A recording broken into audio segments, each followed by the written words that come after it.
Man, the Tales series is in a pretty poor state at the moment, with next to no good news coming out for the franchise. From Inamada's passing to the lack of any new titles, it's kind of a miserable time to be a Tales fan. So let's try and brighten the mood by looking at the best parts of everything Tales. For those wondering, yes, this video is basically a follow-up to the one I did on my least favourite parts of every Tales game. So let's celebrate everything Tales and look back on one thing I love in every Tales game, starting with... Look, for all the criticism I give this game for being old and outdated, it might surprise you to hear me praise the game for being, well, quite modern.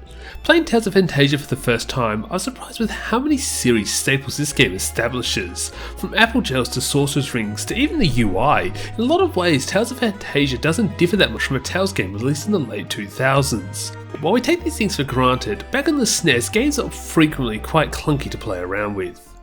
Hey guys, just a quick reminder that videos like these are brought to you by my lovely patrons like Cameron Strauss and Echolocation. For as little as $3 a month, you can get your name shouted out at the start of every Xenosanctum video, as well as access to bonus behind the scenes content, link in the description below. The fact that Tales of Destiny even exists and is in most respects a better game than Fantasia, despite being made with next to none of the original team, is arguably what I love about this game. While you might find that a strange thing to praise, think about it. Without Tales of Destiny, there wouldn't even be a Tales series. No Symphonia, no Vesperia, and certainly no Arise. Instead, the series would have been limited to a random SNES game that nobody talks about because it never got localized. So we have to thank this rookie team who created the PS1 classic, and they went on to create so many more amazing games. It probably comes as no surprise when I say that Eternia's combat is my favourite aspect of the game. While the real-time combat of Fantasia and Destiny was an interesting novelty, Eternia is the game which truly realises the potential of this combat system. Taking arguably more cues from fighting games than even the later entries, Eternia creates a combat system which is as much a test of skill as it is a test of having the right stats. It still amazes me how deep the combat in this game is, despite it being the first game to use the combo system. With different forms of art cancels and unique character traits, it's no wonder that this game is the basis for the next 8 years of Tales titles. It sucks that out of all the sequels we didn't get Tales of Destiny 2, because it is, in my honest opinion, the best of the sequels. I love how this game is able to craft a new narrative in Destiny's world that isn't just there for fan service. In fact, the game actively goes out its way to break fan service, with Carl actively not wanting to be seen as Stan 2.0. While I have a few issues with Tales of Destiny's liberal use of time travel, it's still a really solid plot which arguably set the template for the next decade of Tales games.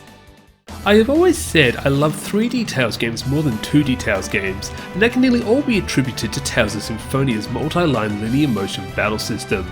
While later games would perfect this system, I cannot ignore how much this game took the classic 2D battle system and transitioned it perfectly into 3D. And added on some beautiful cel-shading art style is more than enough for me to have a blast with this combat system. My favourite of the Team Destiny Tales games, and that can nearly all be attributed to the 3-line linear motion combat system. I love Tales of Rebirth's battle system for being so unique both in its force system, putting arts on a cooldown, and the 3-line combat system which merges the best elements of both 2D and 3D combat. There's a reason why this game is my most anticipated fan translation in the works, as I cannot wait to play this game again with full English dialogue. While Tales of Legendia has its flaws, I've always loved its world. Unlike the previous games, somewhat generic caves and dungeons, Legendia goes the extra mile in the arts department to make some of the most unique looking locales. Heck, even the game being set on one giant ship is such a unique idea that I love, since it now makes sense how your party is able to navigate the whole area in what seems to be a few weeks, unlike games which imply you can do that across the entire world. Altogether, don't be put off by this game's bad reviews, because Tales of Legendia is a fun adventure and arguably the prettiest of the 6th gen Tales games. While I love Tales of Symphonia for transitioning the series into 3D, Tales of the Abyss is the game which really cements the new style. Of course, the introduction of freerun finally allows us to truly embrace the third dimension. However, Abyss's combat is so much more than that. Unlike Symphonia, whose characters could often be a chore to play as, Abyss really puts the aim into making every character fun to play. As I've said before, Abyss truly is the benchmark of how to do a 3D Tales game right. So, positives. Joking aside, I do have a soft spot for this game. I guess if I had to find at least one thing I liked about this game, it has been the unique take on the 3-line linear motion battle system. Unlike in Rebirth, the 3-on-3 linear motion battle system has some unique ideas, like being able to attack across the lines as well as merge basic art into more powerful arts. It's a simple yet fun little battle system that had a lot of fun and enjoyment in. Again, Tales of the Tempest is not a great game, but like most other bad games, there is fun to be had here. While I have issues with Tales of Innocence's long dungeons and tanky enemies, I cannot deny that this game is a technical marvel. This game, for all intents and purposes, is a 6th gen Tales game on a system with a fraction of the power. When the game is not padding itself with long dungeons and tanky enemies, I was having a blast with what effectively is Tales of the Abyss on a Nintendo DS. As someone who likes to play games handheld, I love being able to play a classic 3D Tales game on a system I never thought could be able to pull such a game off.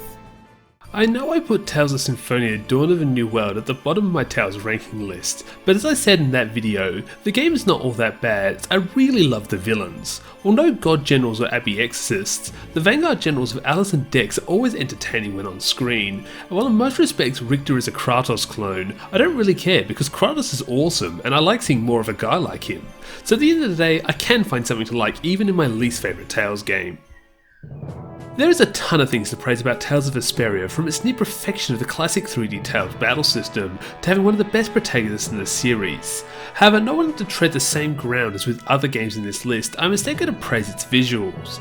Tales of Vesperia has got to be one of the most timeless games when it comes to its presentation. When the definitive version of the game came out in 2019, I was not surprised to hear that some people thought it was a brand new game from how amazing it looked. From its beautiful shell shading to some pretty stunning locations, Vesperia stands out as a bright and vibrant game in the middle of a generation infamous for desaturated greys and browns.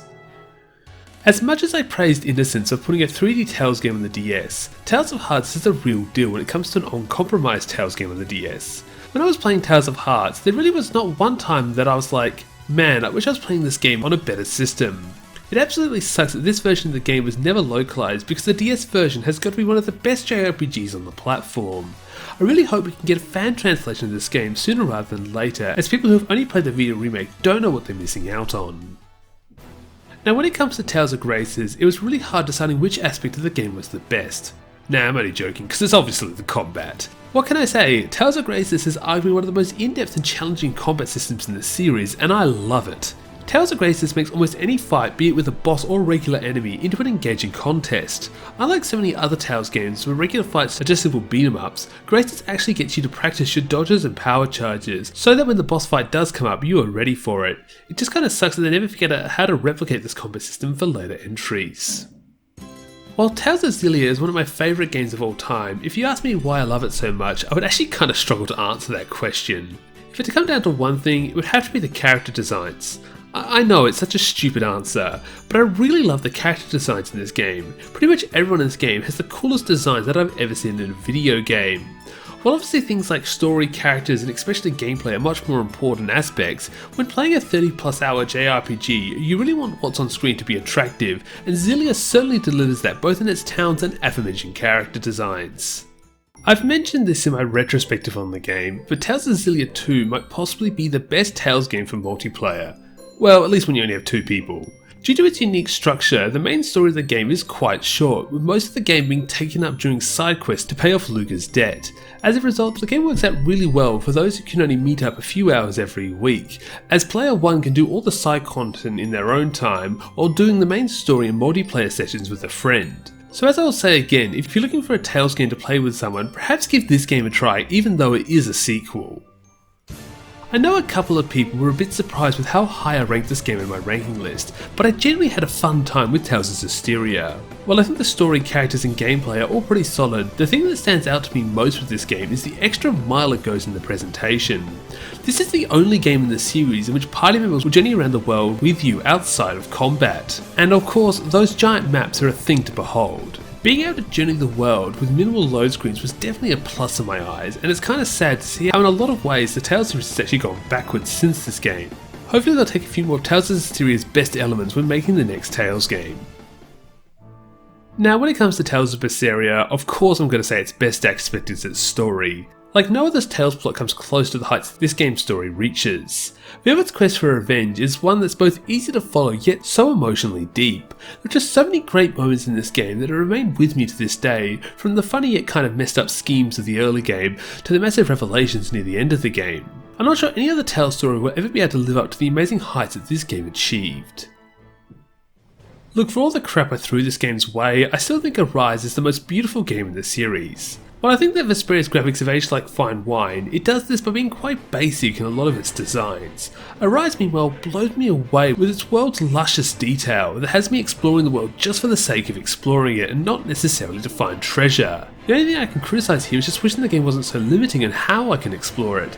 Man, I hope the next Tales game makes jumping easier and the maps larger so that I can continue to explore amazing worlds like this. And with that, we come to the end of my list. I hope I was able to bring back some positivity to all you Tales fans as we go through this rough spot in the series. Let me know what you think the best aspects from each Tales game are, as I'd love to discuss them with you in the comment section. Until next time, I'll see you later.